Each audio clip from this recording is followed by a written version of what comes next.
wanjye yagiterekana n'ubukombe imbaraga tubungiye gufatanira urwa murimo aho urugamba rukomerera rubanda nitwe ntare ndi kumwe n'imparirwa mahinya rutinywa rwo mu ngabo z'imbere umuhungu bataba ari twima yica bitwara kuri mashiga ndavuga ubukombe bw'ihiniza ruti ndabubwira rusomo ndavuga rushanga rw'amaboko urwanda tuwanye n'izahanirwa mwana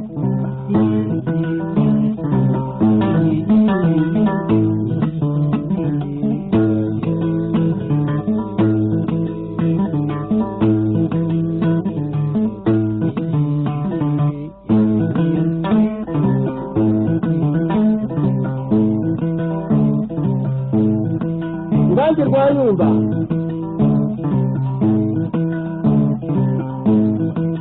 ndavuga imanzi y'amazima rubaririza ndavuga rugira intambara ku mubiri n'indi nkuru y'abahise nkayitera ntiyigenga indi ntore zerekana igihumbi dore cumu rugenzi umunega dore mugenzi wa runego dore rwego rw'umwungera gutabaye nyabusa ko n'urwa rumwe kimanzi itabara rubonera dore rubaririza n'indi dore rugira intambara ku mubiri kira uringange uringange uringange uriya guterekana n'ubukungu imbaraga tubugiye gufatanya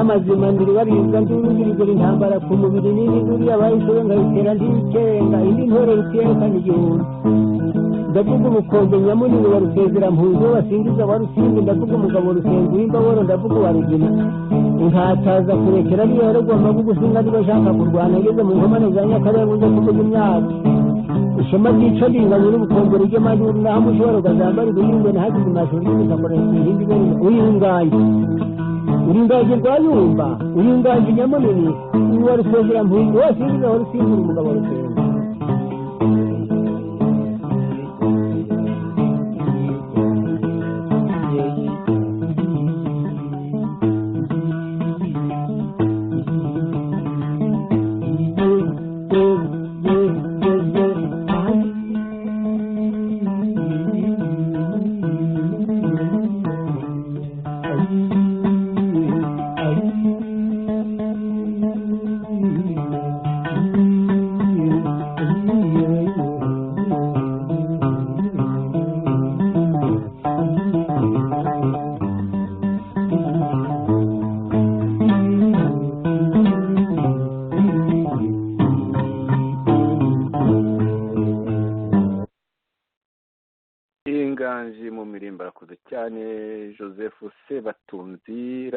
ku ijwi rya Rwanda Freedom Movement ivugira i Washington DC dufite saa 9 z'amanywa n'iminota 34 isaha zi Washington DC tukajya saa 3 z'ijoro n'iminota 34 isaha zi Paris Bruxelles n'ahandi mu Burayi bwo hagati tukagira saa 2 z'ijoro n'iminota 34 isaha zi London mu Bwongereza tukajya na saa 4 z'ijoro n'iminota 34 isaha zi wacu Kigali no munsi turi ku wa kabiri tariki 29 Mutarama mwaka wa 2019 shuti za Radio Shakwe tukaba tugiye kubagezaho ikiganiro bateguriye uno munsi wa kabiri wundi ikiganiro dukunze kubageza ku wa mbere kuri uno munsi wa kabiri rero tugiye kubagezaho utundi nkuko mubimenyereye ariko ku munsi wa mbere amakuru y'ingenzi yo mu cyumweru turangije nayo kuri uno munsi nayo kuri ino minsi ibiri turi ku wa kabiri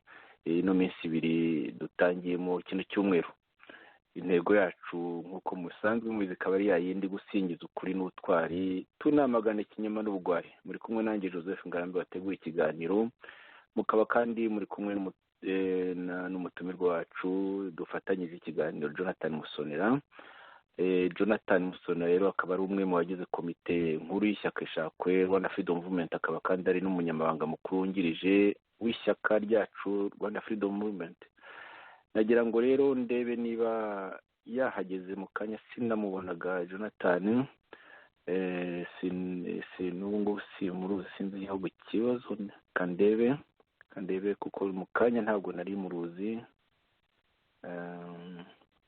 ndamubona noneho. Jonathan mikoro ndayigufunguriye. Jonathan rero wasuhuza inshuti zaradishakwe, noneho tukabona gutangira ikiganiro. urakoze muvandimwe Joseph, reka mbanze ngusuhuze. urayobe? uraho Jonathan, nifashe mutaho. turashima Imana nubwo imbere imeze nabi. mumeze mutaho ngaho mu Bufaransa? dufite akabeho ariko twakize urubura. ubu ngubu turi mu kabeho, cyakora katatworoheye, nako kajegeza amagufa. Okay, sawa. reka nsuhuza abakunzi bacu rero, mbifurize amahoro n'imigisha y'Imana muri iki kiganiro, kugira ngo tugume tubashimire uko badufasha mu gutegura ibi biganiro no kuduha inama, kandi abadukurikiye bose bagume kugira amahoro n'imigisha y'Imana. murakoze. amahoro n'imigisha y'Imana nawe abane nawe Jonathan. ndagushimiye rero, reka dutangire ikiganiro kitari bube kirekire nubwo amakuru ari menshi, ariko turagerageza kuyahina uko dushoboye. mbanze nibutse ikiganiro twagiranye ubushize ibyo twavuze naho ku makuru y'ingenzi yo mu cyumweru cyari cyabanjirije. twarebye ku bibazo by'u Rwanda n'ibihugu byo mu karere, tuganira ku matora yo muri Repubulika Iharanira Demokarasi ya Kongo, ku kuntu yambitse ubusa FPRDM ya Kagame n'abamuhatse. tureba uko umubano ukomeje kuba mubi hagati y'u Rwanda na Uganda. tureba tuza kuganira no kuri affaire Colonel Patrick Karegeya. tureba ukuntu ku rukiko rwo muri Afurika y'Epfo rwategetse ubushinjacyaha kuba mu minsi 14 bwerekanye icyo bwakoze mu gukurikirana abantu 4 buzi neza kuva muri 2014 ko bishe nyakwigendera Patrick Karegeya. ibyo rero ibyo twaganiye ubushize, abantu baravuga bati ibi bintu byavuzwe, ariko uburyo niba bareba ko ari ibintu bifite ingaruka nyinshi cyane, biteye impungenge kuri bamwe, ku bakoze amahano nk'uko ya affaire ya Patrick, kuri uyu mibanire mibi y'u Rwanda na Uganda cyangwa y'u Rwanda na Congo, bigira ingaruka ku banyarwanda cyane. kandi shitani iyogoje u Rwanda, ni ukuvuga FPRDM Kagame, ikunze gushaka gukomeza induru naho itari, cyangwa kuyihatera, ndetse kugira ngo irebe abo iniga, nk'uko tuza kubibona. ibyo byose twagiye tuvuga, tutahwema no kuvuga ingaruka zabyo, muraza kuzibona muri kino kiganiro.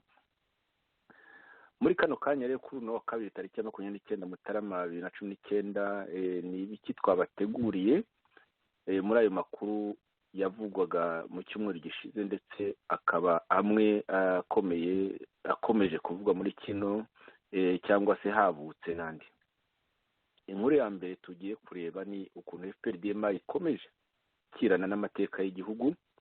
isabukuru y'imyaka 59 ya demokarasi na repubulika yabaye ejo kuwa 28 tariki ya mbere, kuwa 28 z'uku kwa mbere 2019, ikaba itarigeze ivugwa. Jonathan warahize muri education civique, bwaza kumbwira ukuntu iyo tariki nyine dukesha demokarasi na repubulika kitavugwa mu gihe, kuko byakuyeho cyane mu gihe Kagame avuga ati ndi perezida, kandi yayibikesha iyo tariki, ariko akaba sinzi niba uraza kumbwira wowe wenda bisobanukiwe. inkuru ya kabiri, turareba ukuntu ibihumbi by'abakirisitu n'abayobozi bakuru b'igihugu bitabiriye y'imikwa rya Musenyeri Antoni Kambanda nk'arkiyepiskopi wa Kigali. gusa rero havuzwe byinshi, hari na Kagame avuga amagambo nyine minota nka 20 cyangwa 18, na Musenyeri uwo nguwo yaravuze. ariko hari ikintu nyine abo ibinyamakuru by'intore byafashe, ibinyamakuru bya FPRDM Kagame byafashe, aho yabwiye Kagame wari aho ngaho ati muri impano Imana yahaye u Rwanda na Afurika. turaza nyine bivugaho mu magambo makeya, kuko ubundi dusanzwe tuvuga ko no mu kanya twabivuze ko Kagame na FPR-DMA ye ari shitani, ari akaga kateye u Rwanda. Shitani ahubwo ko yamuduteje, ikamuteza u Rwanda, ikamuteza akarere. Turongera tubishimangire nyine tunibaza tutese abashumba ba kiliziya batubereye gute? Iyo kiliziya niyo yaciye umutwe n'iyo shitani yica umwe mu bamubanjirije, no kuvuga Musenyeri Vincent Nsengiyumva n'abandi basenyeri n'abandi ikica n'abandi bihaye Imana, ikica n'abaturage. Ukavuga ngo muri impano y'Imana yahaye u Rwanda na Afurika, Jonathan, ubwo nyine turagira icyo tubivuga, ariko nye ibiriho muri kiriya gihe muri kiriya gihugu cyacu birakungura si gusa. Ingingo ya gatatu turareba ukuntu irondabwoko muri Miss Rwanda 2019 ryambitse ubusa FPR-DMA Kagame. Tunibaza tutese yandi umunyarwanda yayo yamaze iki, ya komisiyo y'ubumwe n'ubwiyunge ngo igomba nyine gushyira imbere ibyo bintu by'amariganya byitwa ndi umunyarwanda, yakoze iki? Turaza kumva nyine uyiyoboye kuva umaze imyaka 9 ayoboye, umuntu w'intore ikomeye cyane, Musenyeri Rucyahana. Turaza kumva icyo abivugaho, turaza kumva ikintu avugaho muri ayo magambo yarateye ubwoba, yacicikanye ku mbuga za interineti. Intagondwa aha n'aha z'abahutu zivuga ibintu, ariko cyane cyane z'abatutsi zivuga ngo uwo bita umuhutukazi, sinamenya niba ari umuhutukazi witwa Mwiseneza Josiane, ngo ni ingagi, ngo ni igikoko, amagambo akunze gukoreshwa n'udutsiko n'udutsiko turunda ubwoko tw'abatutsi. Ayo magambo rero mabi yageze aho ngaho anashyira nyine ba nyiri ukubeshya uzandi umunyarwanda barahaguruka. Kiriya cyitwa ngo ni cyahoze cyitwa CID ngo ni RIB, kimwe ngo kigenza ibyaha nyine bikomeye bya crime, nyine ibyaha, ngo bahaguruka ngo ntituzakomeza kwihanganira ngo iyo mvugo mbi y'irondakoko, ariko ari ibyo gukangata gusa, kuko iryo rondakoko niryo riranga iriya ngoma. Turazana ndetse n'undi nawe ushyigikiye irondakoko witwa Bizimana, nawe wa CNLG, nawe yarahagurutse arabyamagana, ariko ibyo byose mu by'ukuri ko ari nko kwiyerurutsa, kuko niyo mvugo yabo, niyo ngiro yabo. Ni bityo rero abo bana babivuze ku mbuga, bafite aho babikura, nibyo babaho buri munsi, ivangura, amagambo mabi avugwa atahishirwa. Ibyo bintu byose nyine abo bana nako abo basore n'inkumi bamwe baguriyemo abavutse nyuma ya jenoside, bakuranye iyo mbuto mbi nyine yo kuvangura. Hambere ahangaha twari dufite MNDCD itarakoze gusa kuvangura, yanishe cyane, ikicira abatutsi kubarimbura, ndetse ikica n'abahutu batari bakeya batavuga rumwe nayo. Ibyo tukanavuga ko biba imbuto. Abajya bavuga ngo wenda turakabya iyo tuvuga ko ngo abo ibyo bintu bijya no mu rubyiruko rutoya, byaba ibyo bya MNDCD, byaba bya FPR-DMA, ngira ngo ahangaha barabibonye, kuko abo bana n'abana batoya. Nabo muri MNDCD rero nabo baba bafite iyo mbuto rwose, nabo baracyahari, ibyo bintu biracyahari. Ni ibintu byo kurwanywa, uhereye cyane cyane kuri ibyo nyine byabo ku butegetsi, ariko utibagiwe n'ibindi by'abandi biyoberanya, ejo bashobora kubusubiraho bagakora neza nk'ibyo bakoze muri iyo myaka ya 90. Turaza kureba ukuntu nyine ku ngingo ya 4 FDLR kubwa MNDCD, ikinyamakuru igihe cya ukuntu ikinyamakuru igihe cya FPR-DMA Kagame cyagize kiti bazeye wari umuvugizi wa FDLR n'uwari ushinzwe iperereza baba baroherejwe mu Rwanda, mu gihe tuzi ko bahari kuva ku itariki ya 21, no kuva ko hashize 21 z'ugushize, no kuva ko hashize icyumweru kirenga. ariko rero bati baba barageze i Kigali. Kuki se ari ikinyamakuru cya FPRDMI bakaba batabizi? Barijisha kubera iki? Hagati aho ngaho ku ngingo ya gatatu turiho ukuntu FPRDMI Kagame ikomeje yo kurega FPRDMI Kayumba gutegura igitero ku Rwanda ifatanyije na na FDLR. Ubutegetsi bwa Repubulika Iharanira Demokarasi ya Kongo nabwo burabishimangira.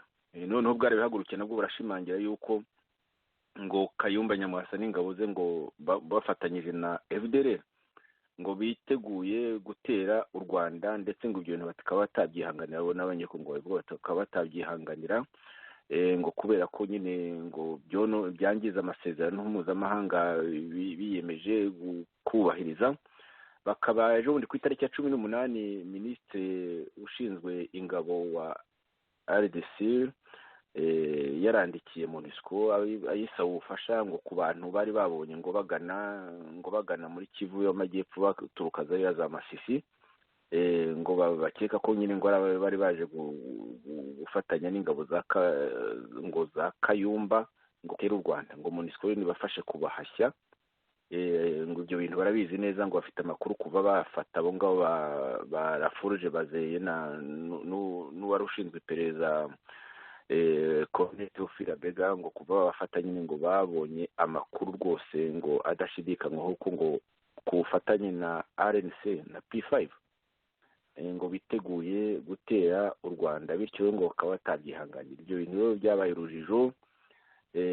Jean Paul Turayishimye abihakanira kuri RFI ku nkuru yahise ejo ku tariki ya 28, ndetse hari n'indi yahise uyu munsi, aho akanavuga ngo rwose ngo ntawe duhuye na FDLR, ngo nta n'ingabo tugira. Noneho mu kanya hashize nk'isaha imwe gusa n'iminota mikeya, RFI yasohoye inyandiko igira iti leta y'u Rwanda yasohoye inyandiko zo guta muri yombi abayobozi muri P5. Iyo ni ingingo ya 5 turaza kuyigeraho rero turebe hirya no hino ukuri muri ibyo bintu, aho duhagaze uko tubibona. Ndetse n'ejo hari itangazo nabonye mu kanya ry'umuvugizi wa RNC ariwe Jean Paul Turayishimye, yandi asohora nyine avuga ngo barababeshyira, ngo batangajwe ngo nawe manyanga yo muri Kongo ngo yo gufasha leta ngo kubacecekesha, ngo kandi ngo ni abantu rwose ngo ngo biyemeje gukora urugamba ngo rutarimo kurwana, rutarimo amasasu, kinyoma gusa. Turaza nk'uko tuza kubibona nk'uko dusanzwe tubivuga. Icyakora dusanzwe tuvuga ko nta ngabo bagira mu by'ukuri, ko ahubwo umuntu yabarega ibindi akabarega ubusambo n'ubwesiko. Izo ngabo zo turakomeza duhagarare aho twari turi nyine, ahubwo tubafashe kuvuga ko bababeshyira ahubwo ariko kare kose kuki bakomeje kubeshya isi, ahubwo ko kinyoma gitangiye kubagaruka. Turaza kubigeraho ibyo nabyo ku ngingo ya 5. Ingingo ya 6 nayo ya nyuma, FDU na P5 ibibazo bisobanutse by'ikondera libre babaje tariki ya 26 za kuno kwezi turimo rwose ejo bundi babibaza bahunga ba MNDCD, arangije bapfunyikira ibisubizo rwose bya nyirarureshwa, ku buryo uyu munsi turatangira kubyumva, ariko kiraba igice cya mbere kuko tuzakomeza kumva ayo marorerwa. Nduzi ko ariko umuntu yabivugaho, umuntu babaza umuntu ibintu azi neza rwose, ni umuntu uzi ibintu byinshi cyane, n'uw'umuhanga uzi ibintu byinshi cyane, ariko akayobya uburari. Jonathan rero niba ntari icyo nibagiwe wakimbwira, nagira ngo dutangire ku ngingo ya mbere tutanayitindaho. FPRDMI Kagame ikomeje no gukirana n'amateka y'igihugu, aho isabukuru y'imyaka 58 ya demokarasi na repubulika yabaye ejo tariki ya 28 z'ukwa mbere 2019, ikaba itarigeze inavugwa. Hari n'uwandika ati kera habayeho. Ibyo bintu rero ni ugukirana n'amateka, kandi amateka ntacyo umuntu agomba guhindura. Ntitwatanya ngo tuvuge ngo ubwami ntibwabayeho ngo dutangire dusiba amazina y'abategetse baba barategetse gukira n'amateka y'igihugu rwose ni akaga kuri iriya ngoma kandi ni akaga ku gihugu birumvikana. Twibutse ko ibyo byabaye tariki ya 28 z'ukwa mbere hari muri 1961 aho ababurugumesitiri bamaze gutorwa n'abajyanama b'amakomine ibihumbi birenga 3. Ababurugumesitiri bari barenze 200 n'abajyanama ba komine barenze ibihumbi 3 barateranye baterana igitarama, noneho bavuga ko ubwami buvuyeho, ko hagiyeho repubulika, bashyiraho nyine ubutegetsi bw'agateganyo. Noneho biza gushimangirwa na referendum yo muri uwo mwaka none wa 61 ku itariki ya 25 z'ukwa 9 muri uwo mwaka wa 1961. Noneho abaturage bakoze referendum kamarampaka. Ibyo byombi babyita kamarampaka mu by'ukuri, ariko kamarampaka officiel niyo ngiyo nyine y'abaturage cyane cyane yo ku itariki ya 25 z'ukwa 9 1961, aho nyine ingoma ya cyami yasezerewe burundu. Ndetse bikaba bikiri nuko kuko abangaba bibagirwa ayo matariki baragendera. Karinga yavuyeho nyine iramaganwa, isimburwa n'ibendera ry'igihugu. N'ubu ngubu hakora ibendera ry'igihugu. Umwami asimburwa na perezida. N'ubu ngubu ni perezida. Kuko iyo tariki yibagirwa Jonathan. Mu magambo make rwose turakomeza twibaza nka mwarimu mu by'ukuri ibintu tuzi, kuko iyo ngoma y'agatsiko isibanganya amateka, ishishiranya amateka, igomba kuvaho ikaba amateka. Ijambo rya Jonathan. Urakoze muvandimwe Yozefu. Iyi ngingo ni ingingo ikomeye cyane kuko niho ibibazo by'abanyarwanda cyangwa se by'u Rwanda bizingiye, ko bizingiye mu mateka yacu, cyane ko ubutegetsi bugiyeho bugenda bwangiza amateka, bukandika amateka bushingiye ku gihe bwafatiye ubutegetsi.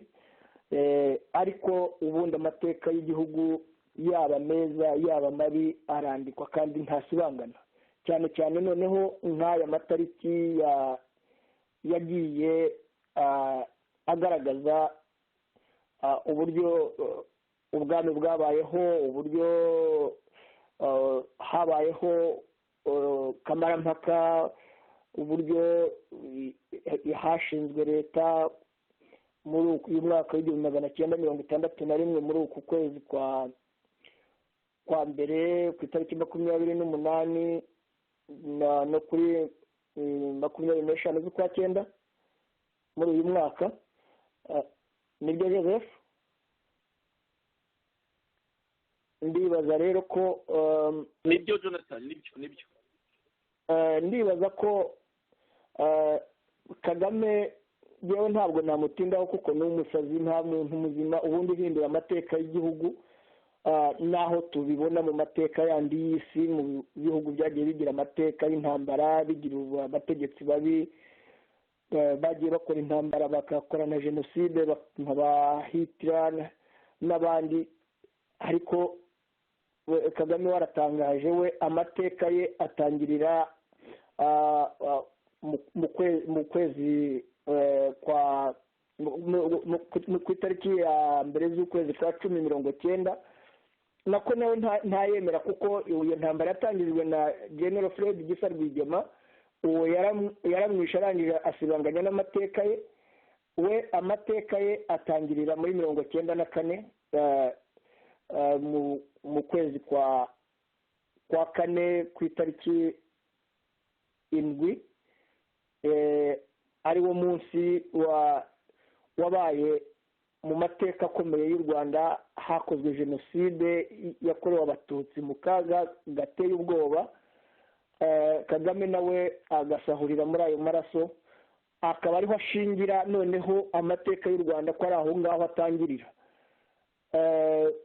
Nibaza rero ko kuba nta n'ibyavuzwe cyangwa nta n'iminsi mikuru ihambaye yabaye mu gihugu igaragaza iyi tariki ya 28 z'ukwezi kwa mbere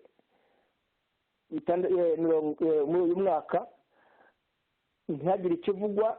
Ni ikigaragaza nyine gusibanganya amateka cyane cyane bishingiye ku urwango rushingiye ku moko, ku turere. Twe hari igihe kenshi twibeshya kuvuga n'amoko y'abahutu n'abatutsi gusa, hari n'amoko y'abega n'abanyiginya, harimo urwango rumeze nka rumwe rw'igihe cya rucunshu mu mpera z'ikinyejana cya 19. aha ngaha abadukurikira bumve neza ko ibi bintu dukwiye kubyamagana, kuko amateka yacu ntabwo dukwiye kuba ari twebwe tugira igihugu kitagira amateka, kandi kiyafite, kandi gifite abanyabwenge, gifite abanyamateka bayazi bayanditse. Ni ibintu dukwiye kwamagana ku mugaragaro. Nibaza ko nta kindi nakongeraho, kuko dufite umuperezida w'umusazi iby'amateka nta kintu bimubwiye, kuko kuri we amateka ye y'ubugome niyo ashaka kwimakaza mu mitwe y'abanyarwanda. Urakoze Joseph. urakoze cyane Jonathan, rwose tudatinze mu magambo bakeya ku ngingo ya kabiri. Ejo bundi ku cyumweru ibihumbi n'ibihumbi by'abakirisitu n'abayobozi bakuru b'igihugu bitabiriye kuri stade Amahoro i Remera y'imikoro rya Musenyeri Antoni Kambanda nka arkiyepiskopi wa Kigali. Mu ijambo rero Kagame yaravuze nk'uko nabivuze mu kanya, ariko na Musenyeri mu ijambo rye yaje kubwira Kagame ati muri impano Imana yahaye u Rwanda na Afurika. Jonathan, ibyo bintu urabivugaho iki? Nyuma bibwirwa muntu waciye umutwe Kiliziya Gatolika, agakora amahano, akica n'abandi bihaye Imana benshi cyane, akica abaturage batagira ingano inyuma yo guhana indege. Umuntu nk'uwo shitani ni gute bavuga ngo ni impano Imana yahaye u Rwanda na Afurika? Ijambo ni iryawe Jonathan. Urakoze Yosefu. Ni ikikwereka uko igihugu cyacu gisa, ni ikikwereka ko rwose n'abavugabutumwa ntabahari, hari abakozi baho bakorera shitani.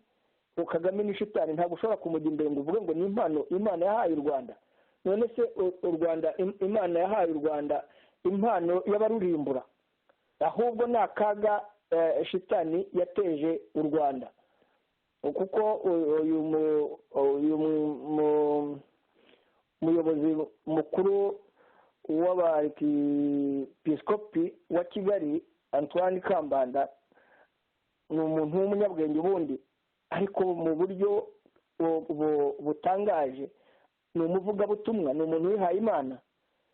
Noneho gutinyuka kuvuga iri jambo ryonyine, uvuga umuntu nka Kagame w'umwicanyi uzwi ku isi hose, w'umwicanyi uzwi mu gihugu imbere, bica abantu buri munsi, aba bakuru b'amadini bareba, ariko kandi tutirengagije uribuka Kagame amaze kwica nyakwigendera Colonel Patrick Karegeya, ko yavugiye ijambo mu ruterane rw'amasengesho avuga ko ahubwo utica adakwiye kuba yicaye aho ngaho. Ni ikikwereka rero uko u Rwanda rusa, ko abantu bari hariya mu gihugu mikoro yabo ivugira muri FPR DMI, ntabwo ari ukuvuga ngo baravuga ubutumwa mu by'ukuri uko bikwiriye. Iyo wumva imvugo nk'iyi y'abayobozi bakuru b'amadini biteye agahinda. Abantu bakwiye kubona ko u Rwanda rugeze ahakomeye, bagashyira imbaraga hamwe kugira ngo basabe Imana barwanye iki kinyoma, bahembure igihugu. Urakoze Joseph. Ndagushimiye Jonathan.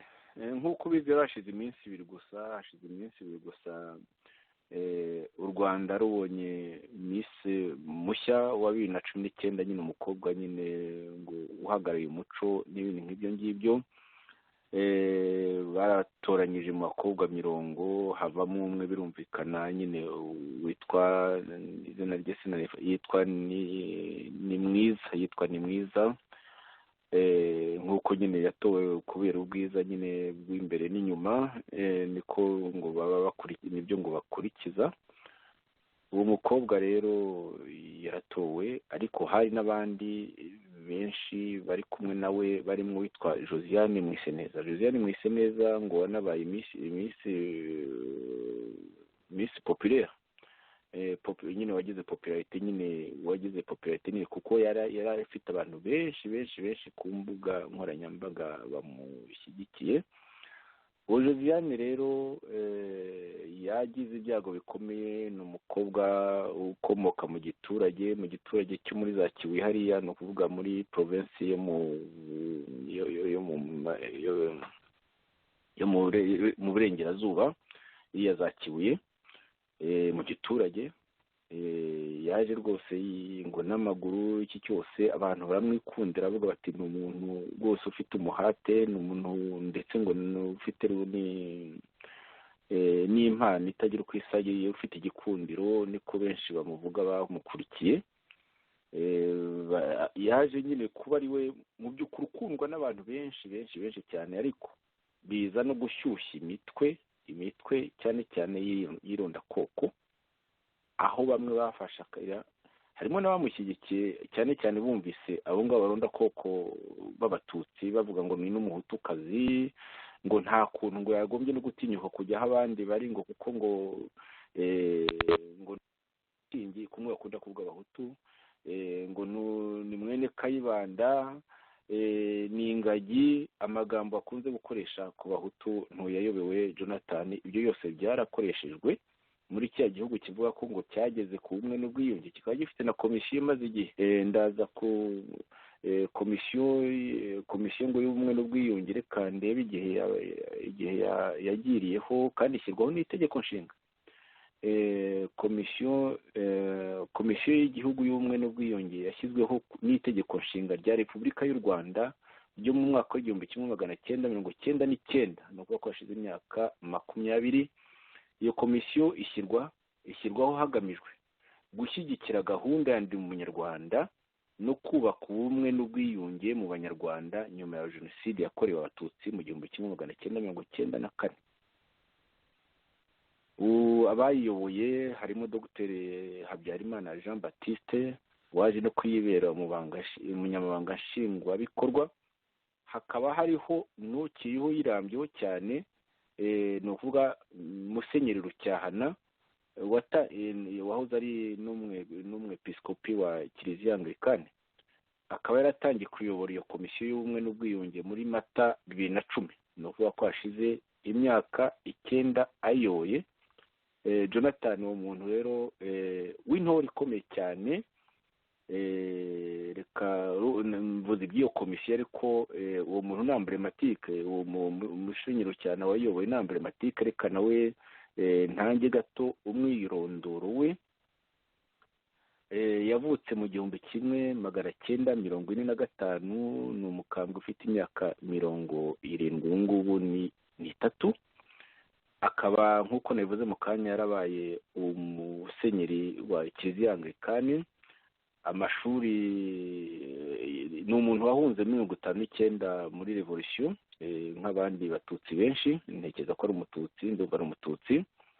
Ajya rero arahunga, noneho atangira kubwiriza, akazi ko kubwiriza ivanjiri afite imyaka 21. Amashuri abanza yayigiye ahitwa Butete, Kinoni na Gitare, ngo muri district ya Bukamba, ntumbaza aho iri. Amashuri yisimbuye yayigiye mu Nyemeramihigo z'Igisenyi, ubwo ni ukuvuga ko yagarutse akahiga, ayigira n'Igoma muri Repubulika Iharanira Demokarasi ya Kongo. Yakoze igihe kinini cyane nk'intumwa y'Imana muri district ya Bunyoro, sinzi niba bita district mu karere ka Bunyoro muri Uganda. Ngo hakora ibikorwa byinshi cyane byatumaga ngo agaragara anashimwa. Mu Rwanda rero nyuma rwa 1994 yashinzwe kuba perezida w'iyo komisiyo y'ubumwe n'ubwiyunge. Amazeho imyaka 9. akaba yaragize ndetse n'ibindi bikorwa nyine bijyanye n'iyobokamana, yakoze byinshi cyane, ndetse n'ibikorwa byo kuzamura imibereho y'abaturage yabikoze. Ariko muri politike ni umuntu nyine ufite amateka akomeye anababaje. Ni umuntu washyigikiye M23 nyine iriya yogoje akarere muri Repubulika Iharanira Demokarasi ya Kongo yo mu buseruko. Yayishyigikiye rwose, na za raporo ebyiri zose za Loni zagiye zimutunga agatoki zivuga ko mu Rwanda ariwe uhagarariye nyine M23, ayishakira amafaranga akayohereza. Baza kuvuga rwose ko ari we muntu mbese wasaga n'uhagarariye uriya Bosco Ntaganda, Gerard Ntaganda, uri ufungiye Rahe, uriya bita Terminator wamaze abantu b'umujenosideri. We rwose ngo yari umuntu we hafi cyane we. Izo raporo rero zamutunze agatoki cyane za Loni, aho tuni 2012, mu gihe Emmanuel Karenzi yafashwe mu Bwongereza aho ngaho. Jonathan yari ku isonga nyine mu bamagana abazungu ngo ako gasuzuguro ngo ko gufata umuntu waboheye u Rwanda ngo baragahaza ku gasuzuguro k'abazungu. Urumva ejo bundi muri 2017 nako mbere yaho gato ya 2016 Kagame yitegura nyine kwangiza constitution, noneho akiyamamariza manda ya gatatu muri 2017. Yagiye ku isonga rwose, aravuga ngo muri iyo mpera y'umwaka nyine Kagame amaze gutorwa ngo ni isoko y'ibyishimo, ngo rwose abanyarwanda bose bagomba kwishimira, ngo ni ibyishimo bikomeye cyane ngo ko Perezida Kagame ngo yitabiriye ubusabe bw'abanyarwanda bya bindi by'inkangara.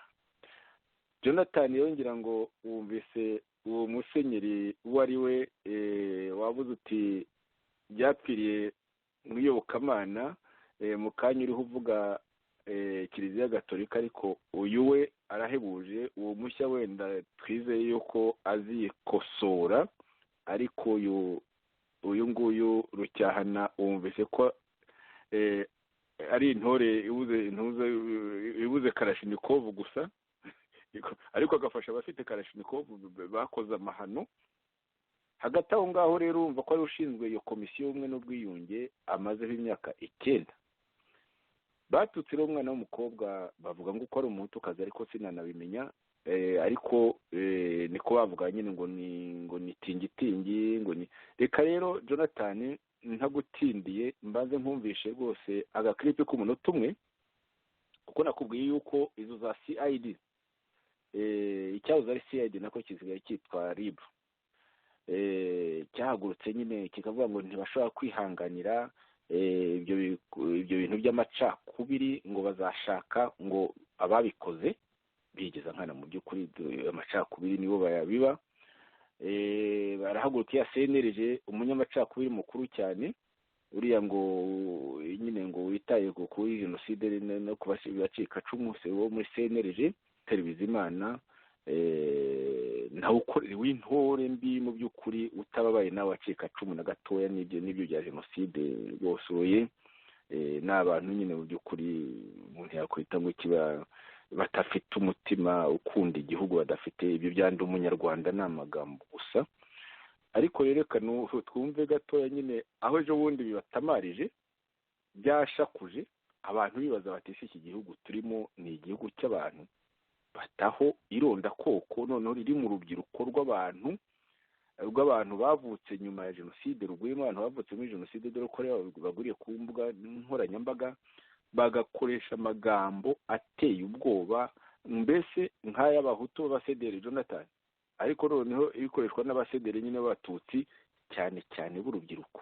Jonathan rero katwumve uko kuntu nyine uwo muntu, uwo Bishop Rucyahana nyine ushinzwe ubumwe n'ubwiyunge nyine ibintu byashyizweho n'itegeko nshinga muri 1999, ngo bagomba gukora promotion ya ndi umunyarwanda. Wumva ahantu nyine iyo ndi umunyarwanda ari wa mutego w'ikinyoma ushibuka bitagiye kure. noneho wumva ukuntu atapfa n'indimi ariko hari n'aho nyaruka akavuga ukuri ati bariya bana n'abamarayika baba babyumvise mu by'ukuri baba babyumvanye ababyeyi babo. Reka tumwumve. urubyiruko ruvuga ibyo rwumva na ba se na ba nyina. Ibi by'abana bumva na ba se na ba nyina barabivuga bo, kuko bo ni nk'abamarayika, icyo yumvise arakivuga. Kuvuga rero ngo ni umukobwa wa Kayibanda nyina ni wa mukobwa w'Irubengera. Uwo mukobwa nyina sinabisomye byo kuvuga ko ari umukobwa wa Kayibanda n'ibindi, ariko niba bamwise wa Kayibanda na Kayibanda n'umunyarwanda ntafite responsabilité kuri Kayibanda n'ibya Kayibanda. Uriya mwana si Kayibanda, uriya mwana ni uwo ari we, afite right nk'abandi banyarwandakazi. Icyo twabwira rero urubyiruko ni uko batagomba kurebera umuntu mu ndorerwamo y'ibyashize n'ibitari ibye n'ibyo atakoze n'ibyo atavuze. Ikintu cy'ubuzima bw'umuntu ni gatozi k'ubuzima bwe, kandi na DNA yanjye ntishobora kuba nk'iyawe nubwo twaba tuvukana. N'imitekerereze ya Kayibanda siyo y'uriya mwana. Uriya mwana rero afite rights ze, kuko Kayibanda yari afite rights ze, afite responsibility ku buzima bwe n'ibyo yakoze n'ibyo yavuze. Uriya mwana nawe afite responsibility ze ku byo akora n'ibyo azakora. Iyo niyo message naho urubyiruko. U Rwanda ruraha buri munyarwanda wese uburenganzira bwo kuba nka mugenzi we no kubona ibyo mugenzi we yabona, bitewe n'uko buri muntu wese ashyira imbaraga n'umuhati kugera ku cyo ashaka kugeraho. Afite umugisha wo kukigeraho. Barakoze abantu bo mu kinyamakuru Igihe nyine babajije uwo musenyeri bakamubaza, nta bikundi yari kubivuga, ariko mu by'ukuri uko u Rwanda rusa, uko urubyiruko rwo mu ngando bigisha ngo ubutore rusa ni uko nguko. Ikindi cyo uko abahutu bamerewe mu gihugu ni nk'ibyo nyine, aho ku mugaragaro nyine babwira umuntu baturi ingagi, bati wowe nta minsi wavuye tingitingi. Ngibyo ibibazo rero maze iminsi bivuga Jonathan, ariko byari bisanzwe, twari dusanzwe tubivuga. Ngira ngo wibuke ikiganiro cya mugenzi wacu Theogene Rudasingwa yigeze avuga ati uko abatutsi batekerezaga abahutu tukiri ku rugamba, twebwe iwacu twiyemeje kuvugisha ukuri kuri ayo mahano yose yaba FPDM, Kagame, yaba MNDCDR, izo za extremisme, ubwo buheza nguni bwo gufata uwo mu bwoko mudahuje ubwoko ukamufata nk'igikoko. Niyo mu by'ukuri niyo mizi ya jenoside, niyo mizi ya jenoside. Kandi rero yaranakozwe, banayikoze n'ubwo y'abahutu nyine bakomeza kuyakana, baranayikoze. Ijambo ni ryawe Jonathan. Urakoze muvandimwe Joseph. Nanone reka gushimira iyi nkuru wazanye, kuko ni inkuru irimwo ibintu, inyigisho ebyiri. Iya mbere nabonyemo niyo kwerekana uko iriya ngoma isa, cyane cyane ku bahutu. Uburyo ibona abahutu nk'aho ari abantu batari abantu. Urebye uburyo bagerageje kwandarika uriya mwana, kandi noneho bakamwandarika babigereranya n'umuntu wabaye perezida wa Repubulika y'u Rwanda mu gihe cya revolisiyo kugeza 73 Habyarimana amukorera kudeta. Bakaba byonyine badaha agaciro umuntu wategetse igihugu iyo myaka, bakagerageza ni ukwerekana mbega mu by'ukuri uko FPRDM isa n'uko itekereza mu by'ukuri ku bahutu. Ikindi cya kabiri cyagaragaye ni uko uyu mwari Josiane Mwiseneza, uburyo abanyarwanda bahagurukiye kumushyigikira byerekana ko barambiwe FPRDM. Mu by'ukuri si uko bamushyigikiye kubera ikindi, ahubwo ni uko bagumije kwanga akarengane no kwanga ubwibone no kwigomeka kwa FPR-DMI n'ako gasuzuguro gahora ko kwiyemera ko abatutsi abari hejuru y'abandi bantu. Mu by'ukuri mu kumutora amajwi bahaye umwana n'uburyo bamukurikiranye bigaragaza ko abanyarwanda barambiwe iriya leta. Ntabwo rero jyewe natangajwe n'ibikorwa n'iriya leta kuko nayibayemo, ndabizi, nzi uko batekereza, nzi imibonere yabo ku bahutu uko babatekerezaho, nuko bagerageje no kubikwirakwiza mu batutsi, ariko akenshi abatutsi bari mu Rwanda ugasanga batabyumva kubera ko babanye nabo. Ari nayo mpamvu banavuga ko abatutsi bari mu Rwanda n'abari abahutu, by the way, bavuga ko babanye n'abahutu ntabwo wabavangura. Ibyo rero bituma bigaragaza ukuntu mu by'ukuri ibyo tuvuga, ibyo twagiye twigisha, ko abantu bamaze kubifata kandi nubwo batabasha kuvuga ariko barabigaragaje muri iri torwa rya Miss Rwanda w'uyu mwaka. Ikindi ni uko iriya nyandiko yagaragaye kuri Facebook mu ma pseudonyme atagaragara ahishe, abiyita Marayika, witwa Peter Mahirwe. Uyu nguyu ni Tom Ndahiro. Uyu Tom Ndahiro niwe wihishe inyuma y'aya mazina. Biriya bintu bazanye banditse kuri uriya mwana ni ibyavuye muri DMI. Wumve ko aba bantu ari abatindi bihisha inyuma y'amazina mu gusebanya, cyane cyane atari no gusebya cyane n'uriya mwana, ahubwo ari no gusebya umuntu wabaye perezida wa repubulika, no gusebya mu by'ukuri abahutu muri rusange uko babatekereza. Birababaje kugira igihugu giteye kuriya. Ni nacyo ikintu cyanambabaje nanone nabonye nuko n'abantu mu mbuga cyangwa se mu binyamakuru bitandukanye, nk'icyo nabonye cyo muri Veritas Info, aho nabo bemeza ko uriya mwana ngo yazize ngo ko ari umuhutukazi. Yewe mu by'ukuri sinzi aho ibyo babikura, niba koko ari umuhutukazi cyangwa atari we, ariko ntabwo icyo ari cyo bakwiye kureba, kuko ntabwo bakwiye kurebera muri uwo mwana. Bakwiye kurebera gufata ifoto ya Perezida Kayibanda ukayizana. Nibyo biteye ubwoba, biteye agahinda, biteye ubwoba ku buryo uvuga nyine mu by'ukuri ko ari nk'umwami w'abahutu mu by'ukuri, abana be bari mu ishusho y'abo ngabo, kandi yategetse abanyarwanda bose, ntabwo yategetse abahutu gusa. Nk'uko na Kagame adategeka abatutsi gusa, ategeka abahutu n'abahutu, ubundi yagombye kubabera umuyobozi abo bose. Igihugu cyaragowe, cyagushije ishyano. Dukomeze tuzagenda tubigarukaho, kuko ibyo bintu bizuye nyine ibi akariho mu by'ukuri. Impamvu inganururo, ibyo bintu bya Miss nibyo bizanye ibyo ngibyo. Bavuze ati uyu muhutukazi niba ari nawe ntumbaze, arajya he? Mwene Kayibanda uyu nguyu. Ikibabaje n'abemeza nabo ngo ubwo babikoze ngo kubera ko ari umuhutukazi. Ntaho bihuriye. Bafite uko babibona. Ibyo ari byose ari mu irondakoko ku bahutu, byo biragaragara. Ibyo ngibyo rirumvikana, Yozefu. Ikibabaje cyane nagumije kuvuga, byonyine gufata umuntu wabaye perezida wa repubulika, waharaniye ubwigenge mu mateka bagenderaho,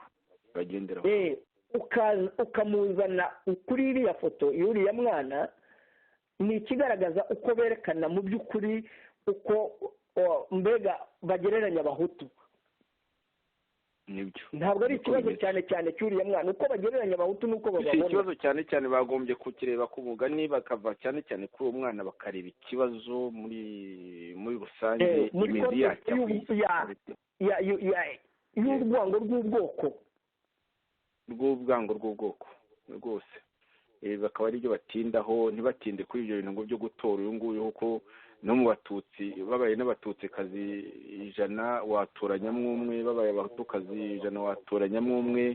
Ikibazo ntikiri aho ngaho, ikibazo kiri ku bwoko, ukuntu iyo mibonere y'ubwoko no kumva ko nta gaciro bufite, ko hari aho bubujijwe kujya. Icyo ni ikibazo gikomeye cyane. Reka dukomeze, tuzagenda tubigarukaho, kuko kiriya gihugu nyine gitegetswe n'amashitani.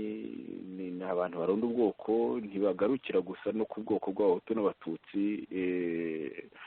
Hari n'abo bafata nk'abahutu nk'uko wari bivuze abatutsi babaga mu Rwanda. niko ibintu bimeze, kabone n'ubwo aribo barisha, ariko nako ibyo bagiye bivuga kenshi cyane. twe kubitindaho tugana ku ngingo ya 5 ndetse tuyifata ku ngingo ya 4 n'iya 5 zifatanye mu by'ukuri, aho ukugemurwa mu Rwanda na Repubulika Iharanira Demokarasi ya Kongo kw'abayobozi bakomeye babiri ba FDL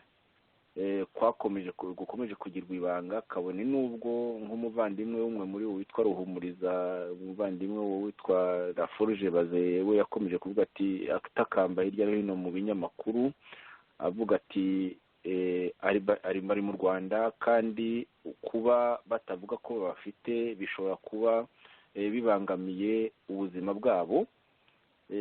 Hagati aho ngaho nyine turebye ukuntu hari hamaze nyine iryo cicikana ry'inyandiko nko ku itariki ya 18 nk'uko twabibonye, ndetse bikaba byarasohotse no mu kinyamakuru RFI. Minisitiri w'ingabo w'igihugu cya Kongo yandikiye MONUSCO ati rero ati nimumfashe guhashya abantu twabonye bava mahuza Masisi bagana muri Kivu y'Amajyepfo, bagiye kwifatanya n'ingabo za Kayumba kugira ngo batere u Rwanda, kandi ibintu dushobora kubyihanganira. MONUSCO nibutse ko yabashubije ko abo bantu abenshi ari abasivile, barimo n'abana n'abagore n'abandi basivile, cyane cyane bo mu cyahoze ari muri bariya bitandukanije na FDLR, bariya bitwa MRCD. Ku izina ryabo rikunze kungora, bariya ba Senered, yego, ari abo muri za Senered, cyane cyane ari abasivile. Abo ngabo nabo bashwiragira ngo bagana aho ngaho nyine, kuko ngo bahigwa n'udutsiko tunyuranye tw'abamayimayi, bahigwa n'udutsiko tw'abahutu, abo muri FDLR babugamiye kuri za FDLR, bahigwa n'ingabo za Kongo, ngo bakaba iyo miryango yabo nyine ngo yishwiragira yabuze amajyo. Niko MONUSCO ngo isa n'iyabashubije. Ariko abandi ngo bari bababonyemo nyine ngo abantu bagiye gufatanya no kwa Kayumba. Ibyari bimaze iminsi mu by'ukuri bivugwa bicicikana kuva iriya raporo yasohoka, iriya raporo y'aba expert b'umuryango w'abibumbye. Ibyo P5 nyine yakomeje guhakana, ariko Kigali ikaba ibyuririyeho nk'uko tumaze kubivuga mu kanya. Byasohotse mu nkuru zinyuranye, babyuriyeho, bavuze bati rwose bandikiye za Afurika y'Epfo izo ngizo ngo nibabahe Kayumba, ndetse ngo bazamufatire n'ibintu, ngo bagomba kumuzana kuko nyine ngo ari umuteroriste. Hari n'abandi bayobozi bo muri P5 tutaramenya amazina, buriya nk'ejo wenda tuzaba twayamenye. Ibyo byose rero Jonathan twagiye tubwira bariya bantu kuva kera, kuva muri ya nama twakoze bakayisabota, bariya ba Ali Abdul Karim na ba Jean Paul Turayishimye, aho ngaho bariho bataka muri aka kanya. Mu bintu Theogene yabwira ati, iyo bintu mukora mubunza ngo mufite igisirikare, ngo mugiye kujya ku rugamba, mugiye kujya mu gisirikare, ibyo bintu ni danger. Urabyibuka Jonathan? Ibyo bintu rero byose barabwiwe, ntabwo tugiye, bari hasi cyane, banze kumva. Ariko twakomeje no kuba ko ari abayisikuru babeshya abantu, nta ngabo bafite. Ni nabyo dukomeza guhagararaho, baribeshyeye none bariho barabeshyerwa bakavuga ngo muratubeshyera noneho bariho baratakamba rwose ngo Kagame ngo ni Jean Paul wabwiraga efi ejo bundi ngo Kagame arashaka kutugira epouvantail. Epouvantail ni iki mu Kinyarwanda Jonathan? kadahumeka. Cya kindi bashyira mu ngano cyangwa ikirindi by'iyo ni kikaraga nyine. kandi ibyo twari twabikoreshe tubabwira tuti mu by'ukuri murishimira kubeshyerwa kimwe n'uko FDL yakomeje kubeshyerwa na FPRDMI Kagame, bakajya bayibeshyera ibitero idakora, bakayibeshyera mu by'ukuri imbaraga idafite, ifite n'ingabo, ifite igisirikare. Abo kwa Kayumba bo baranibeshyera, aribeshyera rero urumva bimaze gukomera. Ejo Jean Paul yasinye ibaruwa ngo rwose baratubeshyera, bariho baratakamba, ariko hagati aho ngaho mandadare zasohotse, kandi mandadare si ikintu cyose urabizi. Ijambo ni ryawe Jonathan. Urakoze Joseph, nta kintu indi urenzeho kuri ibyo kirenze ibyo wavuze, nuko gusa ibi byose twagiye tubibahanurira kuva tukiri hamwe mu byadutanije, birimo ibyo bakampeyiningiraga by'intambara, bagenda bavuga ko bafite urugamba, bavuga ko abantu bakwiye ngo kubaha amafaranga ngo baterure amakarito babahe imwe, abandi Jean Paul aravuga ngo nta Kagame muri 2017 ngo Serge kwitahuka agira ati ntabwo dutinya kwemera ko dufite urugamba, ntibidutera isoni. None kandi dore ibyo twababwiraga ko bizabagaruka barimo baravuga ya ndongo.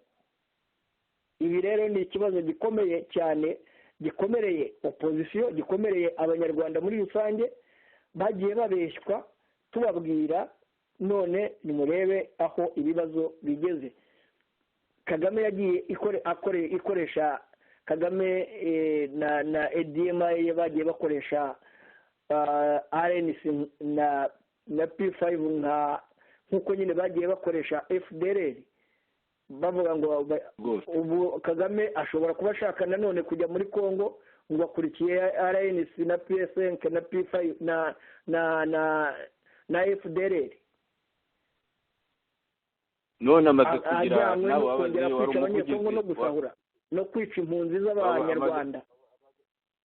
Mbere yo kugira abo ba Laforge Bazeye yari afite Laforge Fils Bazeye yari afite n'uwo Theophile Bega Colonel yari afite, ariko n'abandi bo muri RNC muri Etat Major ya Kayumba nabo batashye Jonathan. Mu by'ukuri aho rero Kagame yagwiza witege ubwo Kigali itarimo inavuga, ubwo irimo irabatekinika ibyo igiye kubavugisha. Yego, uko bateguye urugamba n'uko bimaze igihe, abo bahure n'abantu na ba Rwarinda na ba Polo, noneho bakore ikintu cyerekana ko Kayumba yateguye urugamba, ko anafite ingabo wo muri FDLR yemeze ko bari bafatanije, noneho bijye muri Loni, noneho banabeshyira ibihugu by'ibituranyi nk'uko wabonye Loni ishyiramo Uburundi, kugira ngo Kagame arashaka uburyo atera Uburundi cyangwa atera na Congo. N'ukuntu amaze iminsi yanduranya kuri Uganda, kuko Uganda yanze kuba indiri y'udutsiko nyine twa DMI tujya kwicira abantu, tubashimuta dukora n'ibindi byose, dutangira no kwica n'Abagande. Ibyo byose rero nabyo urabona ko bariho bakoresha cyane cyane izo harya za epouvantail, ni ukuvuga FDLR bisanzwe, ariko noneho na P5 y'abaringa. Mu by'ukuri baringa ibintu nk'utwo twazo tuvuga, none rero baravuga bati rwose barimo badukoresha nka epouvantail. Twavuga ko n'ubundi ari epouvantail kuko babeshyirwa, ariko bari bishimiye kubeshyirwa kuko bari basanzwe babeshya kugira ngo babone amafaranga. Ahubwo babarega ubwesiko Jonathan, aho kubarega mu by'ukuri ibyo by'igisirikare batagira. Ngo usoze icyo tuzagenda tubigarukaho, akabi gasekwa nk'akeza.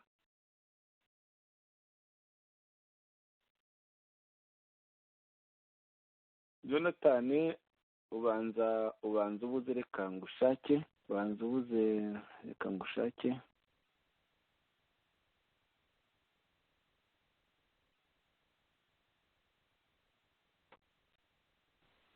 Okay, Jonathan, mikoro irafunguye, uranyumva noneho neza? Ndakumva neza Joseph. Yego.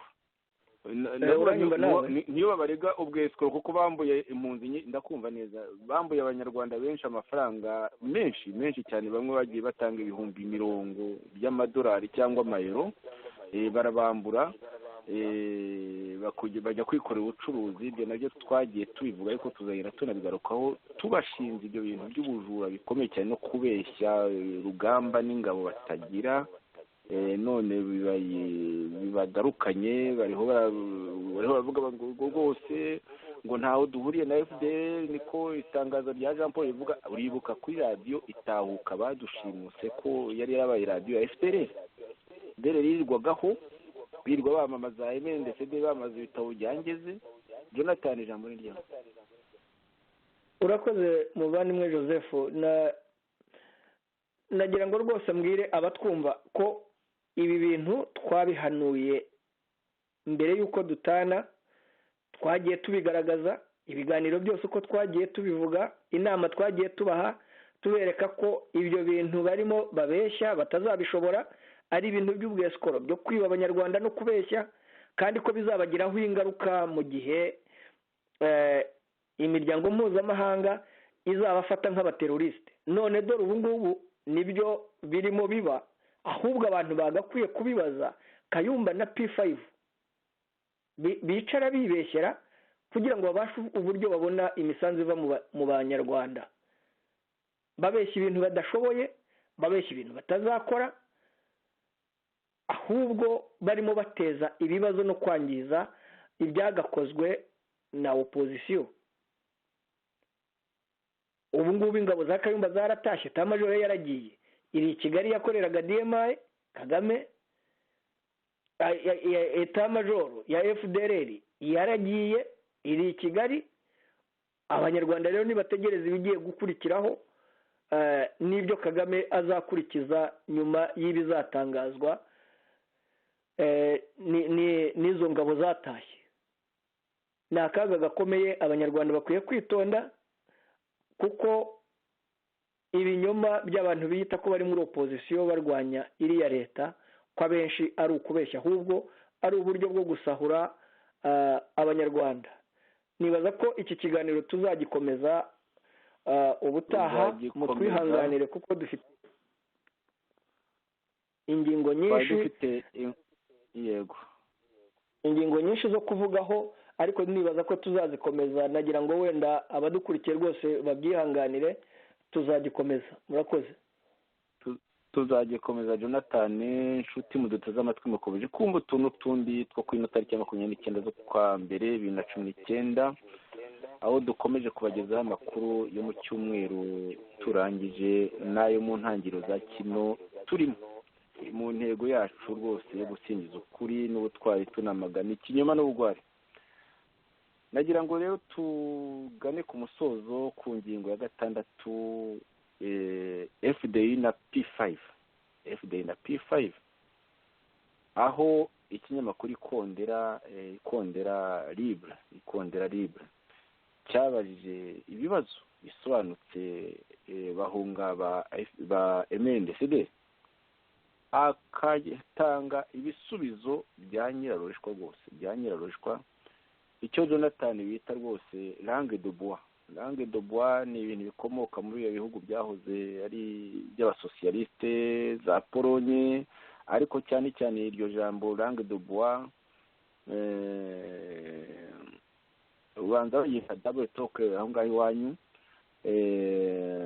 Iyo langue de bois ikaba yaramamaye cyane mu Burusi bwa ba Staline, aho nyine kugira ngo abantu bigaga kugira imvugo igendera ku magi kugira ngo utaba warakaza nyine ibiguhitana, kuko niyo ugendera ku magi benshi barayigenderaga ariko bikanga bakabahitana, kuko ni ahantu bica n'abagerageza kwigengesera.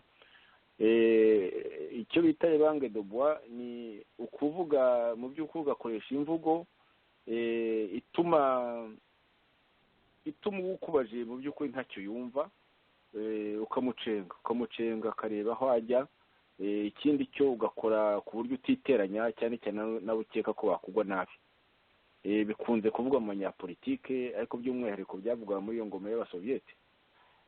Langue de bois ni ikintu gikunze kurivugwa mu banyapolitike, kuvuga ibintu umuntu akakubaza ikibazo gisobanutse noneho ukamusubiza ibintu ukoresheje imigani. Jonathan, nk'uko nshaka kubwira nti ese Jonathan nti wavukiye hehe, nti umuryango wawe wari umuryango wawe wavukiyemo wari ufite ibihe bitekerezo ujyanyije n'ibyawe, ugatangira ukambwira uti rero burya Imana ifite uko irema abantu, ukanyobya ugasanga ntacyo nshubije mu by'ukuri.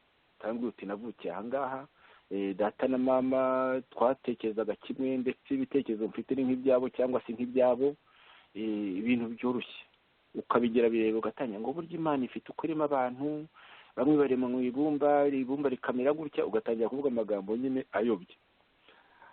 Uyu mugabo rero bamubaje ibibazo bikomeye cyane kuri FDI iri mu mayira abiri igeze harindimuka mu by'ukuri, nayo bamubaza ibibazo kuri ya P5 y'abaringa, ibintu tumaze iminsi tuvuga, mbese wagira ngo ahubwo abo mu ikondera bashakaga ko ibyo tumaze iminsi dusobanura hari bibonerwa ibisubizo. Rwose tubashimire. Nabyo ni ibiganiro birebire, ni ibiganiro bibiri by'amasaha hafi abiri, tuzagenda tugaruka kuri ibyo bisubizo. Ibyo bisubizo ahubwo ibyo bibazo nibyo byiza cyane, ahubwo tuzagarukaho uko nyiri kubibazwa yabishubije rwose ku buryo bubabaje buyobye amare muri langue de bois. Reka uraza kumva ibibazo birasobanutse duhereye kuri introduction y'ibibazo ngiye gushyiraho mu kanya ya Agnes Mukarugomwa na mugenzi we umugwaneza Vestine. Ibibazo rero rwose byari bisobanutse, wumve rwose Jonathan, twumvishe ni nk'umusogongero. Kino gice cya mbere ni nk'umusogongero, tumva ibibazo uko bitangira, nyine atangira ibibazo ari umubaze, yarangiza akamubaza ati umwirondoro wawe, akavuga ko ari uwo muri giti,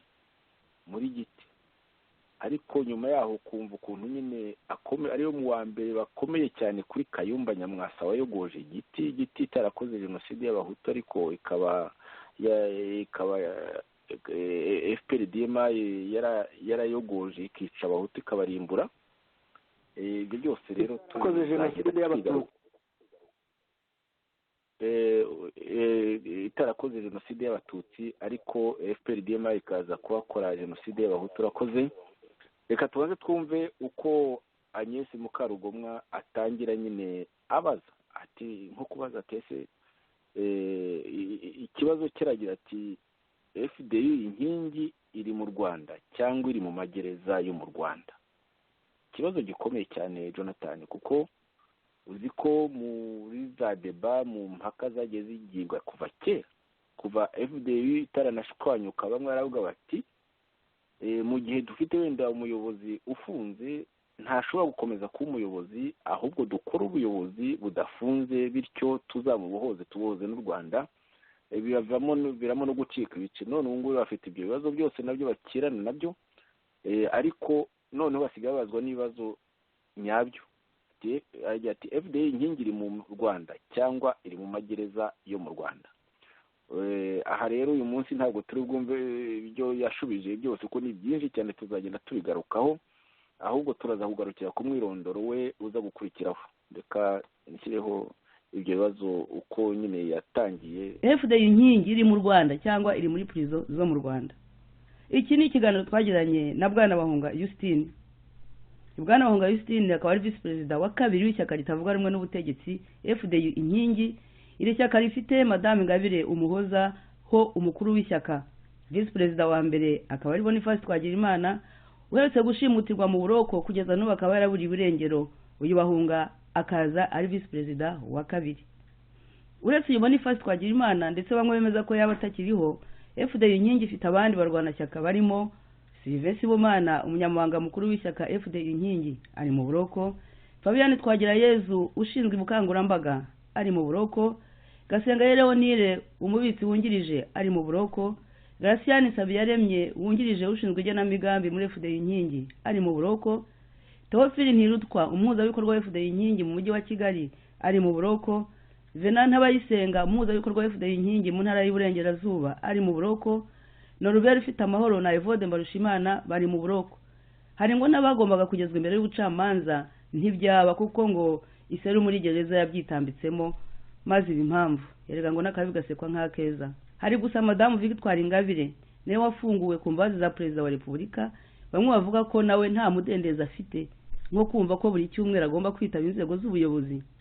Aha niho duhera twibaza tuti FDI inkingi iri mu Rwanda koko nk'uko bwana Bahunga Yustina bivuga, cyangwa iri muri gereza zo mu Rwanda? Imyaka 13 irashize FDI inkingi ishinzwe. Ubundi umwana w'imyaka 13 abageze nibura mu mwaka wa mbere w'amashuri yisumbuye. FDI inkingi imaze iyo myaka igeze he? Igeze kuki? Kwihuza kwa FDI inkingi na RNC byayigejeje kuki? Ubu FDI inkingi iri mu mpuzamashyaka 5 bita P5 cyangwa P5 mu ndimi z'ahandi. Kuba muri iyo mpuzamashyaka bigejeje kuki? Madamu Muhozi Ingabire akigera mu Rwanda ahise avuga ku kibazo cya jenoside n'urwibutso kuri bamwe, agira ati none nyuma y'imyaka 9 abivuze, urwo rusyo rutuma umuhinzi atajya mu murima, umwarimu atajya kwigisha, umuganga atajya kuvura, umusore adashobora kurushinga, umwari adashobora gukobwa ngo yarikwe, ingo zitagira imyugariro, umubyeyi adategura urugori, uhetse urwo rusyo akabana narwo mu buroko akarugendana, yaba akunzwe akarukorana imirimo nsimbura gifungo bamwe badatinya kwita shiku cyangwa uburetwa. Icyunamo kikaba kimaze imyaka 25 kuri bamwe na 29 ku bandi, nk'uyu bwana Bahunga Yustina turi kumwe muri studio za radio televiziyo ikondera ari buri kondera ryigenga. FDI inkingi yaba iyo mu Rwanda yabikorera hanze y'igihugu igeze he ikura abantu mu cyunamo? Urwo rusyo yarukozeho iki? Uyu Bahunga numwe mu bakurikiriye hafi ivuka n'ibyiruka rya FPR inkotanyi, kuko yari umwe mu bakozi ba ambasade y'u Rwanda ikamara mu gihugu cy'Ubugande kuva mu mwaka w'1983 kugeza mu mwaka w'1994. Ese aho uyu Bahunga na FDI inkingi bazabona amasaziro FPR cyangwa basanga FPR inkotanyi iri mu marembera? Bwana Bahunga twamoje kubyerekeye imishyikirano iriya mpuzamashyaka P5 na FDI inkingi irimo basabye Perezida Paul Kagame. Byose ni mu kiganiro, mukaba muri kumwe na Agnes Mukarugomwa na Vestina Umugwaneza. Jonathan ati imifatanirize na RNC yayigejeje kuki muri iyo myaka imaze yose? Ati P5 yayimariye iki? Wabyumvise Jonathan? Ugire icyo uvuga amagambo cyo tuzabigarukaho ku buryo burambuye ubutaha. Nabyumvise cyane, ni ikiganiro nanakunze cyane, ko reka mbanze mbere nanashimire uyu mudamu Agnes Mukarugomwa n'abo bafatanije kuba barahagaze noneho ku buryo baza ibibazo bikomeye rwose. Nanasaba ko bakwiye kujya batumira abanyapolitike bari muri opozisiyo hafi ya bose, dore ko aba Kigali bo batabakundira, bakababaza ibibazo bikomeye nk'ibyo babajije Bahunga. Nubwo Bahunga atabashije gusubiza ibibazo nk'uko bagiye bamusubiza, baramubazaga ibibazo agasubiza ibinyuranye n'ibyo bamubajije, cyane cyane ko urebye mu by'ukuri nta bisubizo yari afitiye. Ibibazo bamubajije byari ibibazo biremereye. Muri make arabaza niba FDI inkingi iri mu Rwanda cyangwa iri mu magereza yo mu Rwanda, kandi iki kibazo gifite ishingiro kuko yanasobanuye aho yatondaguye amazina, urutonde rw'abafunzwe, urw'abapfuye, urw'ababuriwe irengero. Noneho akibaza FDU n'umuyobozi mukuru wayo yarafunguwe mu by'ukuri kuva muri gereza, ariko ntabwo yavuye muri gereza kuko bamufunze umunwa, ntashobora gukora politiki uko abyifuza. Ni ikibazo gikomeye cyane. Aha rero aranabaza ati FDI inkingi ihagaze he, ihagaze ite, igeze he? Akanabaza Bahunga mu myaka 13, sinzi niba wenda aho yahageze, ko yabaye muri ambasade ya Uganda kuva muri 2003 kugera muri 1983 kugera muri 1994 kandi FDL inkingi nayo ikaba imaze imyaka 13 nayo ivutse ngira ngo yavutse muri 2006 nayo ivuka ari amashyaka atatu yishyize hamwe ngira ngo yego none hasigaye mu by'ukuri aho yagiye itandukana ikaba yari isigaye nk'aho ubanza yari isigaye ishyaka rimwe aho ngaho uraza kumfasha kuko urahandusha reka tunyaruke gatoya twa minota iragenda iducika reka twumve umwirondoro kuko bamubaje umwirondoro ahise amubaza tubanza wibwira abanyarwanda atanga umwirondoro we reka tubanze tuwumve gatoya mbere yo kugira ngo dukomeze tunasoza byinshi tuzabigarukaho utaha uyu Yustini Bahunga reka banza twibwire. Urakoze cyane Agnes na Vestine sinema navugira ahangaha ariko iradiyo ikondera ndayikunda akunda n'umunyamakuru witwa Agnes kubera ubuhanga yerekana mu bibaza abaza no kuntu akora nkaba numva nishimiye kuba mpari nkaba nishimiye nanone kuba nahuye n'uwitwa Vestine ntabwo nakwirirwa amagambo menshi cyane kugira ngo ntaza kwivamo ubwo rero nkaba ngushimiye rwose kuba wantumiye kugira ngo tuganire nkaba nasuhuza abantu bose babo twumve nkaba nizera ko ikiganiro turi bugire kigirira abanyarwanda akamaro. Nagira ngo rero tubwire abatwumva mwese yuko uyu Yustini Bahunga turi kumwe yashobora gukomeza kutwibwira akatubwira uwo ari we muri ibi bihe turimo bya politiki. Urakoze cyane nk'uko ubizi ndi gukurikira cyane ndi vice perezida wa kabiri wa FDL inkingi uwo ndiwe ndumva nanone harimo no kumenya aho nturuka ukomeze mu buzima bwanjye nturuka ahitwaga komine Giti mu Rwanda nkaba mfite urugo mfite n'abana 4 nkaba nanone yuvuze umuntu kwivuga ni ikintu intera imbere ikintu kinshimisha gituma numva kubaho ari ngombwa nuko yewe mu buzima bwanjye kuba nyine umwana nanga karengane icya kabiri nshimishwa no kubona umubano mu bantu urukundo mu bantu icya gatatu nemera Imana bikaba nabyo byatumye njya no muri FDL inkingi nibyo byaratumye nijyamo kubera ko nasanze ibyo bintu bizakari biteza imbere nkaba ku ikindi navugaga nuko nyine FDL ari nk'umuryango wa politike abo ngo uburebure tubuvuke nabyo kuba ndimo byerekana icyo ntekereza n'ibyo nkunda kuko nk'uko bavuga ngo mbwire uwo mugendana nzakubwira uwo uriwe amatwara yayo rero nkabanyemera cyane amatwara akaba ari demokarasi mu Rwanda kwishyira ukizana hakaba ari igihugu kigendera ku mategeko cya gatatu kikaba ko umuntu agomba guhezwa mu byiza by'u Rwanda ikindi cya kane ni uko hagomba kuba koko ubwiyunge nyakuri budaheza aho buri muntu wese akababaro ke kemerwa buri muntu wese akumva ko akabara kundi muntu arake haribyo dutekereza ko bishobora kuzazana amahoro mu Rwanda. Jonathan kwanga karengane ugashyigikira umujenosideri Kayumba Nyamwasa ubitora mwiki? No birababaje ahubwo iki kiganiro byarantangaje nta nubwo nari nzi ko Bahunga akomoka muri komine Giti. Komine Giti twayikozeho ibiganiro byinshi aho hari headquarter za DMI muri 1994 aho bishe umusozi ku wundi intambwe ku urugo ku rundi ku buryo umuhutu warokotse muri Giti ari umurame abo bose kandi bishwe na Kayumba na DMI yafatanije na Dani Munyuza na ba Rutayombya n'abandi bakoranaga muri icyo gihe, kuko niho hedikota zari zishinze za DMI. Aha rero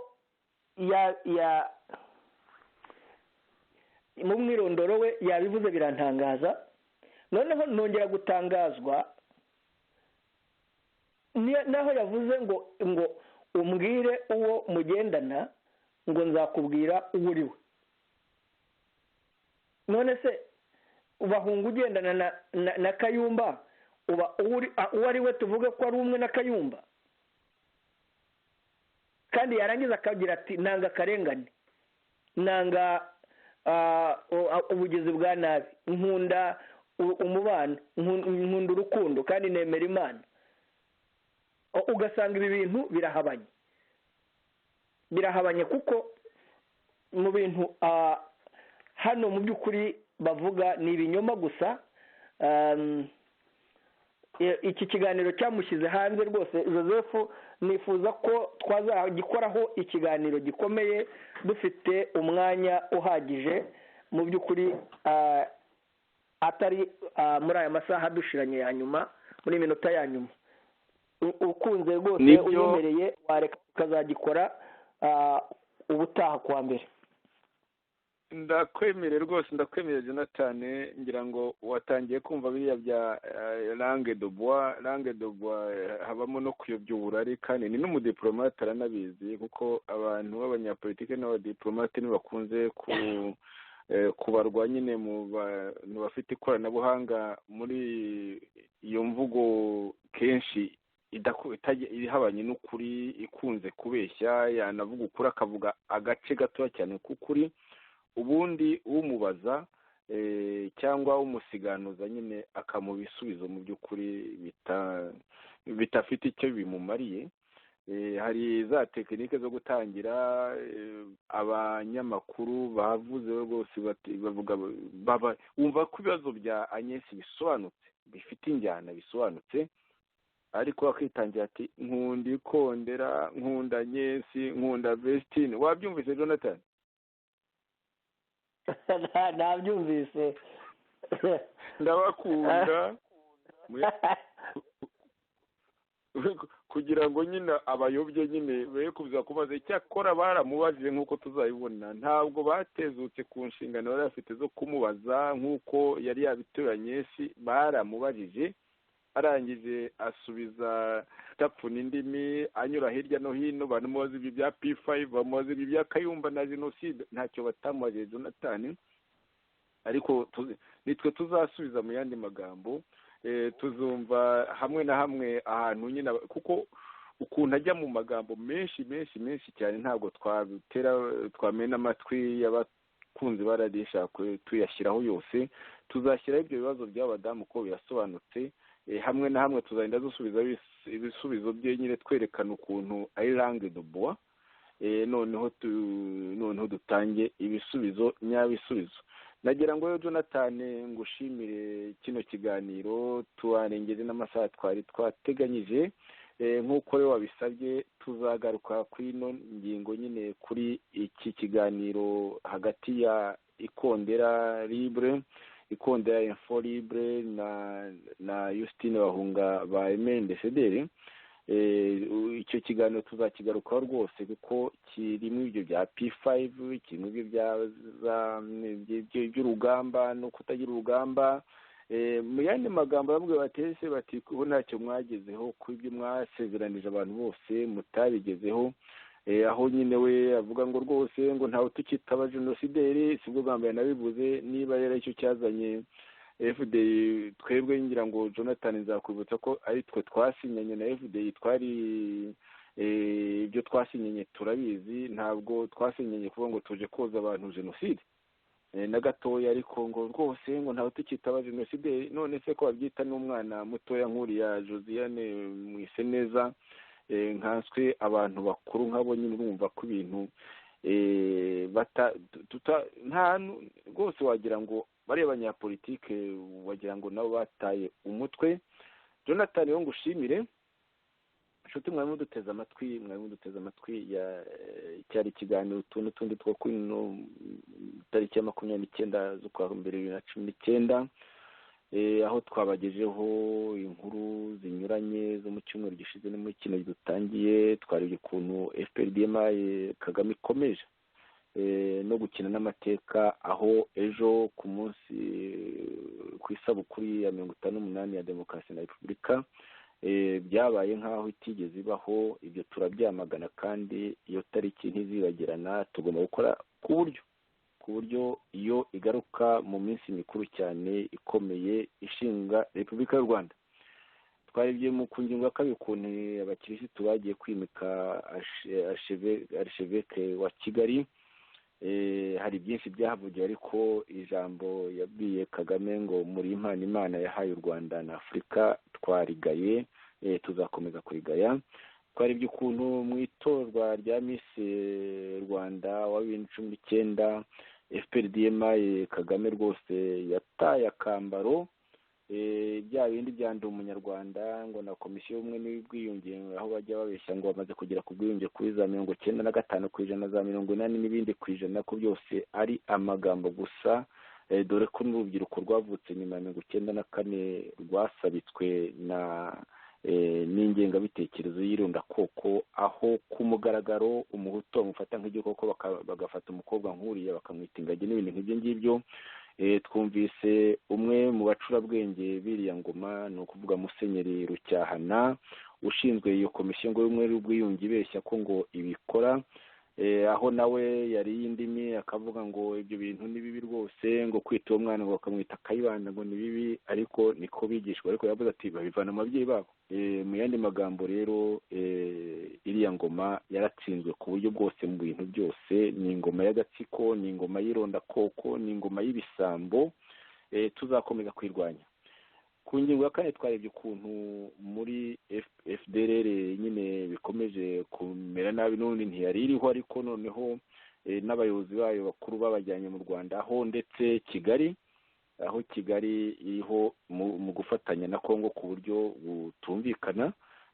butumvikana, bariho bashinja nyine P5 na Kayumba ngo kuba bifatanyije na FDLR, ngo bakaba biteguye kugaba igitero mu Rwanda kandi badashinga. Twe duhagaze kuri pozisiyo yacu. Bariya abantu ntibabyina ntibashinga, nta mbaraga zo gutera u Rwanda zihari. Kagame ari mu manyanga yo gushaka wenda kongera kugaba ibitero byo muri Kongo byo kujya kwiba, cyangwa se kureba ukuntu yendereza Uburundi na Uganda ku mpamvu nazo zidasobanutse. Twarebye mu ngingo ya 5 ukuntu nyine abihaga kugira ibitero, kugira ingabo, baririmba n'indirimbo ngo za indirimbo z'igisirikare bajya bazigira ngo RNC ni ingome yetu ya mapinduzi yetu, ngo amakomanza wa NC. Abo bose twabonye ukuntu bari ababo rwose ngo nta gisirikare tujya rero batakamba ba Jean Paul turayishimye, n'abandi tuzumva na Serge umunsi azakomoka muri Afurika y'Epfo ukuntu azaba ari wahogera, noneho n'abavuga ukuntu nta ngabo bagira kandi ari wabikwizaga. Ibi byose rero tuzamubwira ntimukabeshye. Twumvise ukuntu hari manda zo guhagarika nyine impapuro zo guhagarika bose zasohowe na Kigali. Ntabwo byadutunguye mu by'ukuri. Bagamije FPRDMA Kagame igamije kuzimanganya ruriya Rwanda rwo muri Afurika y'Epfo ruyibangamiye, bityo bakavuga bati tugiye gufata Kayumba ko ari umuteroriste, niba mutwima natwe tuzamwima. Nyine abangaba bishe Karegeya.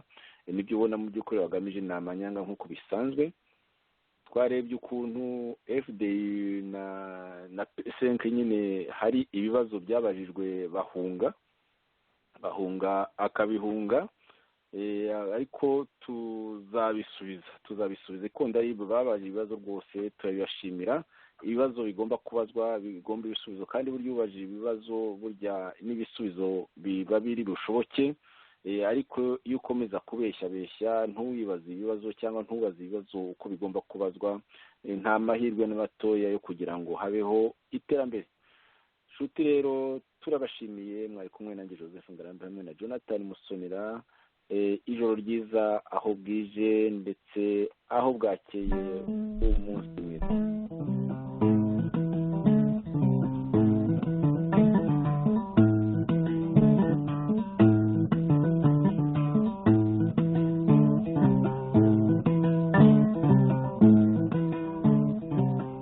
turi inganji ya giterekana n'ubukombe imbaraga tubungiye gufatanira urwambo rimaho urugamba rukomerera rubanda nitwe intare ndi kumwe n'imparirwa mahinya rutitsinywa rwo mu ngabo z'imbere umuhungu bataba ari twima yica bitwara kuri mashiga ndavuga ubukombe bw'inkiniza ruti ndakubwira rusomo ndavuga rushanga rw'amaboko urwanda tubanye n'izahanirwa mwana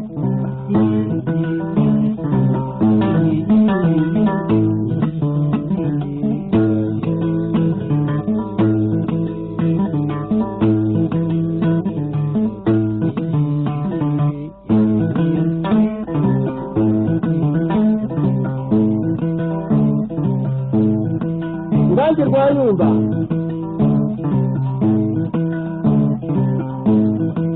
ndavuga imanzi y'amazima rubaririza ndavuga rugira intambara ku mubiri n'indi nkuru y'abahise nkayitera ntiyigenga indi ntore zerekana igihumbi dore cumu rugenzi umunega dore mugenzi wa binego dore urwego rw'umwungera mutabaye nyabusa ko n'urwo muri kimanzi itabara rubona dore rubaririza n'indi dore rugira intambara ku mubiri kira uringange uringange uringange uriya guterekana n'ubukungu imbaraga tubugiye gufatanya